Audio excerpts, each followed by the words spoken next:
All right, everybody, what's going on? And welcome to today's edition of Swag Talk Show. We cover the swag inside and out. Of course, I'm your tour guide around the swag. See what's coming at you. And we're just going to chop it up a little bit today, man. Nothing really um, organized. This is more like, just my thoughts on the situation. As you can see from the little banner below, man, we're going to talk a little Ed Reed today.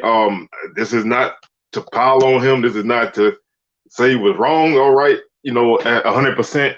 But this is just to kind of, get my thoughts out there on everything that's going on and what's next. Maybe what should be next, what could happen with Bethune-Cookman. Maybe should do what he should do. What we as fans should do. Just a little bit of this and a little bit of that. So check those socials out, man. It's scrolling on the screen right now. Facebook is Swag Talk, Instagram Swag Talk, Twitter Swag Talk 76. Make sure you subscribe to the channel if you haven't done so already. We are over 800. We're making our way to 900, and then the big 1K will be following that. So we just making our march, man. I thank y'all for subscribing. And if you haven't subscribed already, man, hit that subscription button and let somebody else know, man. Tell somebody to tell somebody. Let's continue to keep growing. Other than that, man, hit that notification bell to be alerted to the videos. Like them, share them, feel free to comment. Basically, man, if you've been around this last few days, basically what's going on, or at least you've seen it or heard it. This is a situation where Ed Reed, who is the coach at Bethune-Cookman, it kind of went on a bit of a rant, like he kind of went off a little bit on everybody. He displayed some frustrations. Couple things that was happening at Bethune-Cookman didn't sit right with him. He felt like some things probably should be taking place that aren't taking place. Obviously, coming from a place like University of Miami, things are ran a little bit different. Things look a little bit different, and it didn't go to his liking. So he went on social media and he voiced his displeasure. And I'm gonna place a couple clips of the videos. I'll let off top. He get a little raw with the language, but like we all adults, but I just like to let y'all know that because he got down and dirty. I'm gonna leave y'all with that, man. I gotta get in the office.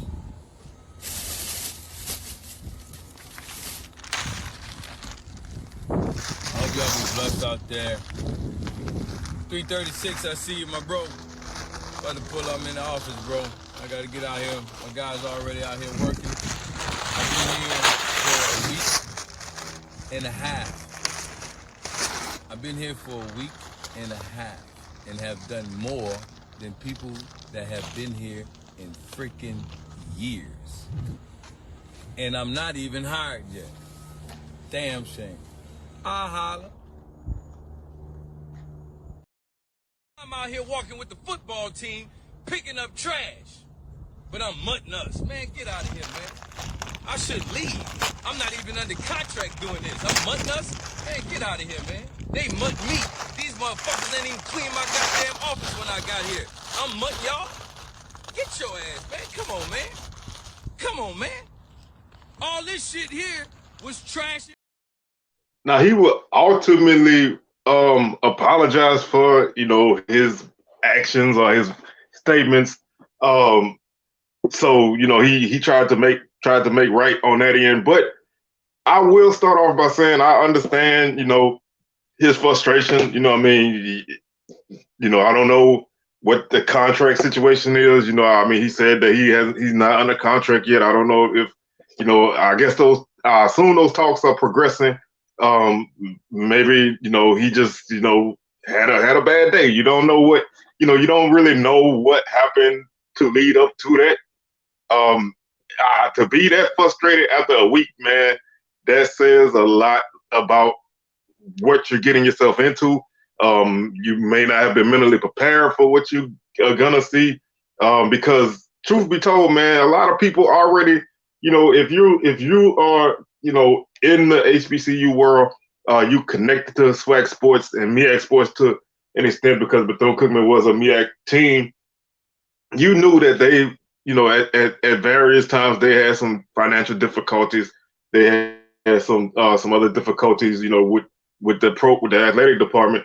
So you knew that maybe you weren't gonna get, the best of everything. And the school was hit by two hurricanes this past year. So things may still be out of whack. I just feel like I don't mind. Number one, I don't mind him voicing his frustrations.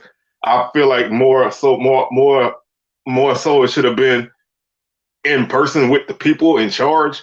I mean, that you really had to enact change by getting down with the people who have the power to make some things happen.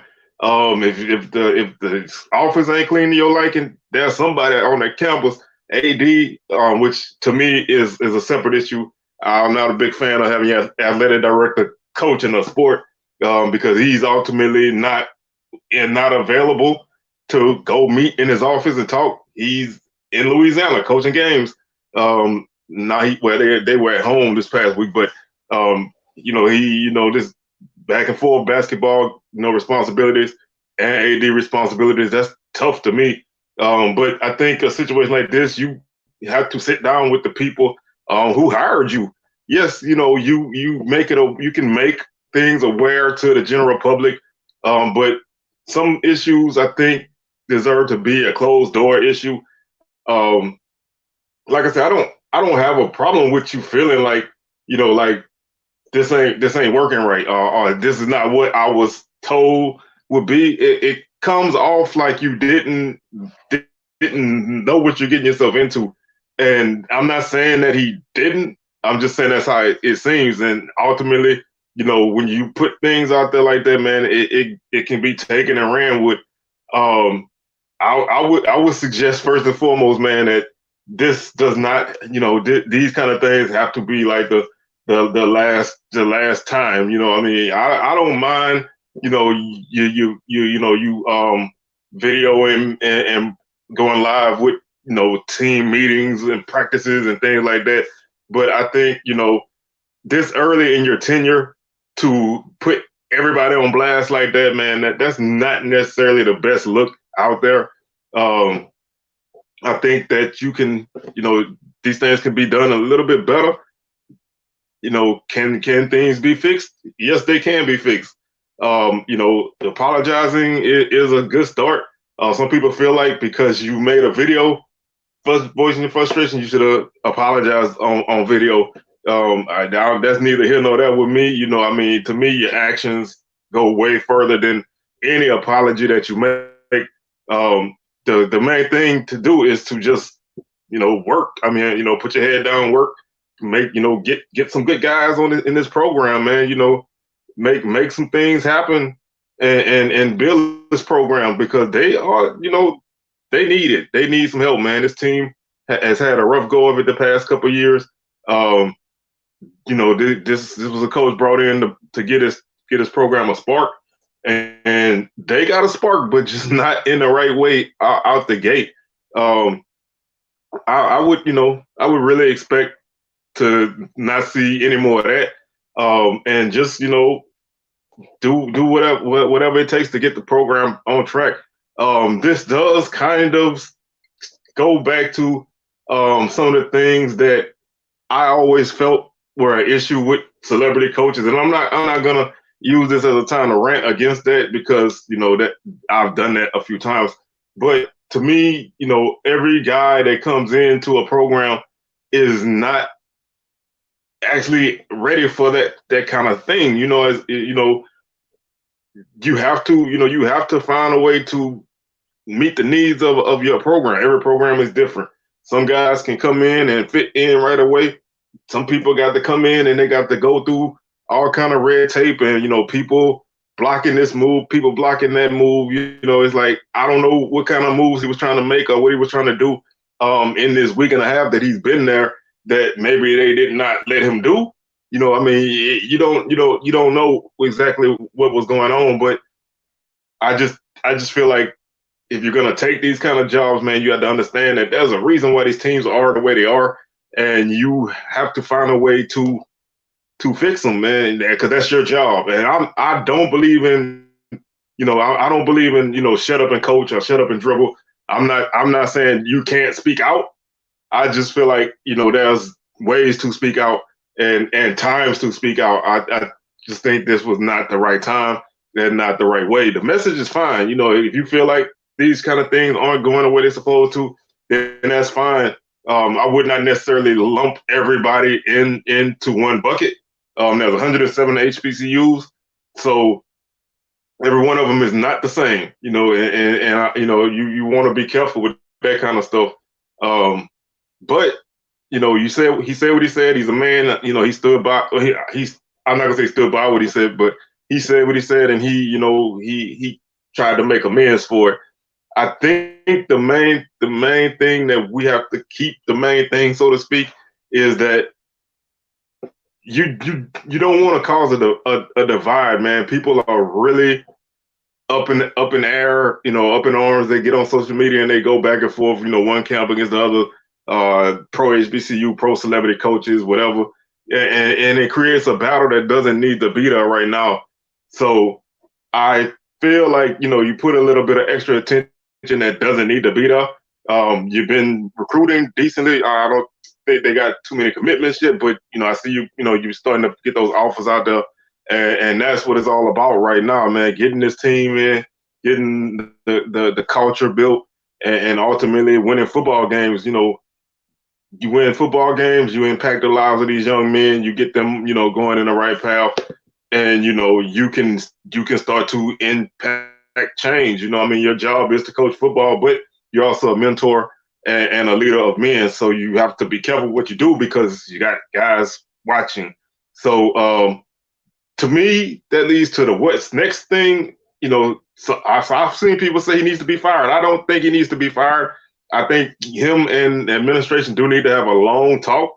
I mean, if this is, you have to nip this in the bud, as far as the outburst. I don't really care that he voiced some frustration. Like I said, I just think, you don't need to really be cursing out anybody as a coach on social media. I don't think that's a good look. I saw that last season with a coach at Southern, not last season, but the 2021 season, assistant coach at Southern cussed out some fans on Facebook. I don't think that kind of stuff, that's not a place for a coach on social media to act like that. So if you want to police your guys, you can't have this sitting back there because, this kind of stuff doesn't disappear and it's going to linger. But I just think, you have to have a long talk with everybody that's in charge. Let them know what your concerns are, let them know that you're going to approach them with all your issues, man, and start a plan to fix some things. I mean, you can't fix every issue at a school in 1 week, and you can't fix every issue at a school in one football season. And sometimes no matter how many games you win, certain issues are still gonna be there. But you can do the best you can to fix things on your end and influence the people to fix things on other ends. So I just think the main thing is to just have a come to Jesus meeting on both sides, man. Sit down and really talk it out. Hash it out. I mean, obviously, you haven't had a contract signed yet. You haven't even been officially announced as a head coach in terms of a press conference. So there's still a lot of things that need to be crossed before you really get to be in this situation. So there's still a lot, that I think Bethune-Cookman needs to do on their end.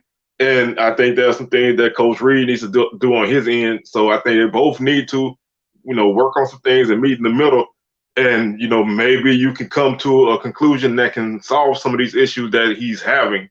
Like I said, I just think that certain things just don't need to be voiced like that on a public forum. So to me, it's I don't want to say it's a small issue that got big because some of the things are bigger than they may appear at the time, but it's an issue that should not have happened. This is something that could have easily been avoided.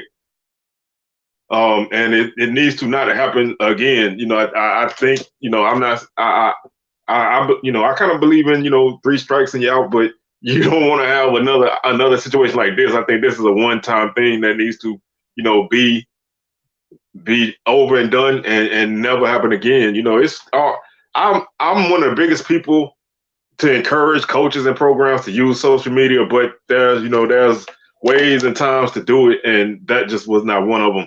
So to me, hopefully, you know, he can sit down with everybody and work some things out.